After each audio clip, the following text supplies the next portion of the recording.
This year we have the first set of estimates, and we know that around the world 14.9 million babies are born too soon, born before 37 weeks of pregnancy. But in fact, what we also know, and this was news that we have from the Born Too Soon report launched in May of this year, and also a paper in the Lancet Medical Journal, we know that 85% of those preterm babies are born just between 32 and that 37-week gap, so just a few weeks preterm.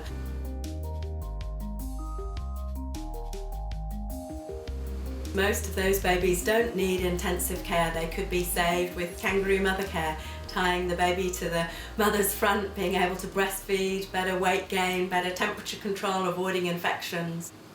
These are babies that there is no excuse for them to die, and that's one of the big messages we're putting out this year.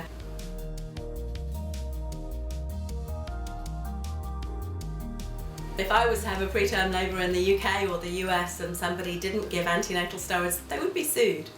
But the same situation happening in Africa or South Asia, we know that less than 1 in 10, less than 10% of those women in preterm labour are getting an injection that's low cost, high evidence, and could save up to 400,000 babies a year.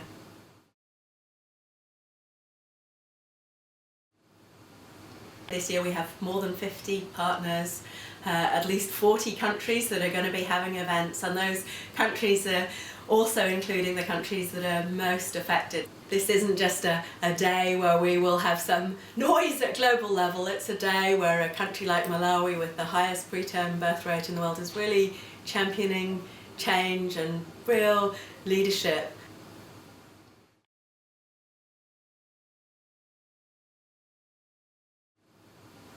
They were one of the first countries in Africa to start doing kangaroo mother care. Now almost every facility in Malawi offers kangaroo mother care. Every midwife who's being trained in her undergraduate training will know how to do kangaroo mother care. And one of the things that the government has recognised is that they could do a lot more for antenatal corticosteroids, an injection that would save the lives of around 400,000 babies if this was scaled up globally. Hasn't had a lot of attention in Malawi, and this is something that the government are really committing to change.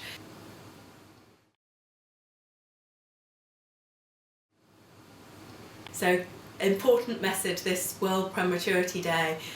We care, but also we can really care for these babies. We can do something very different. We have interventions that work, that are feasible without intensive care, that are low cost, and in the hands of frontline workers really will save hundreds of thousands of babies.